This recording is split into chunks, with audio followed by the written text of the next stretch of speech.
20 years after Hurricane Katrina, Drew Brees reflects on how the storm reshaped New Orleans as well as his own life. He shares with Lucy Bustamante how football helped the city heal and how the city helped him do the same. You may hear some voices in the background. There's a lot of people in this neighborhood that haven't gotten out yet. This lady had hurricane shutters on every window. She has nothing.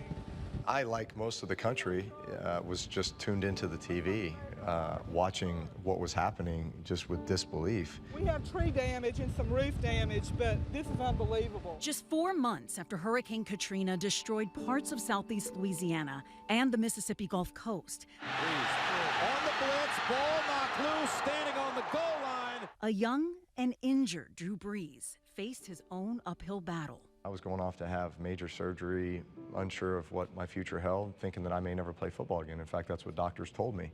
And so all of a sudden, when I was in this situation where, okay, there's actually some teams that may be interested in talking to me, and one of them is the New Orleans Saints. There's only two. New Orleans Saints and the Miami Dolphins. But it seemed to Brees that Coach Payton had a strategy to win him over.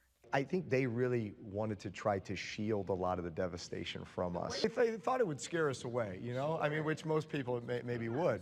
Just the little things about how they picked us up from the airport, and the window tint was like so dark on the limo to get to the facility because they were like, they didn't want us to see, and then we pull up into a side door in the facility because the National Guard was like taking over the other half of the building. He even employed Emeril Lagasse to cook for him and his wife Brittany. This is the near-perfect route right here. He's in the back whipping up dinner for us, and it's like, I can't believe Emeril's making us dinner. And he's like, I'm gonna cook your first meal in your house when you sign with the Saints. It's like, oh, wow. And then Sean drives us to the North Shore, and he's building this beautiful house. It's like, look, there's great places to live.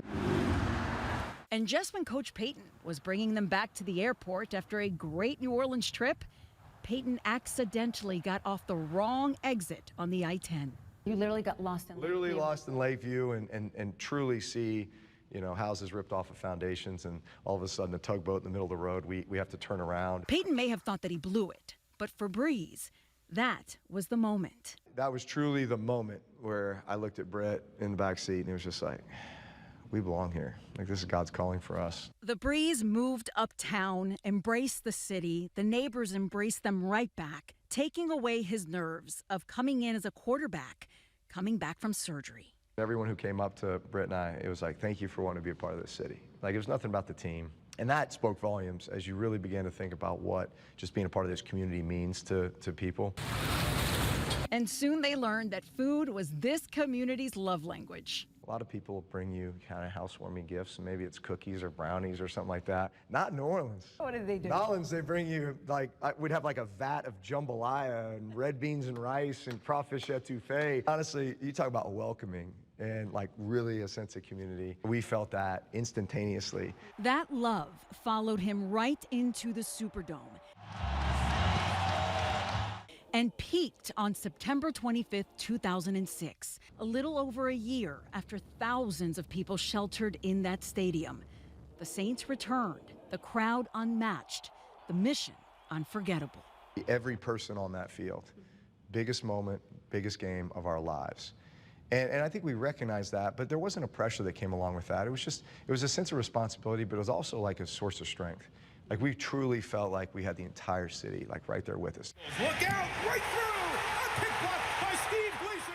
That game delivered the now legendary Steve Gleason block. The greatest play that I've ever seen, been a part of in Saints history and maybe the history of professional sports. But Brees says the moments that moved him most in New Orleans didn't happen on the field. It was in the months after Katrina, as people worked to rebuild their own lives. They would still show up for him, offering support when they were facing far greater challenges of their own. This iron sharpens iron mentality that we talk about in football all the time. Like, hey, I'm here to bring out the best in you, and you're here to bring out the best in me, and we support each other, we push each other. That's what I feel like this city's always represented, and it's done for each other, and it's symbolized to the rest of the world, which is why I think a piece of New Orleans resonates with everybody. That spirit reached far beyond the city, on the other side of the globe. I can remember being in the Netherlands with Brett, and all of a sudden I hear this "who dat" from across the field, and I'm like, look, and there's some guy wearing a Saints jersey. and in the Netherlands. And it's just like, hey, you know, like, boom, gotcha, you know? No matter where you are in the world, there's just that one phrase that anybody can throw out, and you immediately have a kinship. How about that, huh? How about that? A connection Brees says that his children carry too, shaped by a city that gave, even when it had so little to offer. I'm just excited to see what New Orleans does next, you know? And I'm just happy to be a part of it. Lucy Bustamante, Fox 8 Local First. If you missed the Hour Journey special this weekend, you can find the full hour-long special on our website, fox8live.com.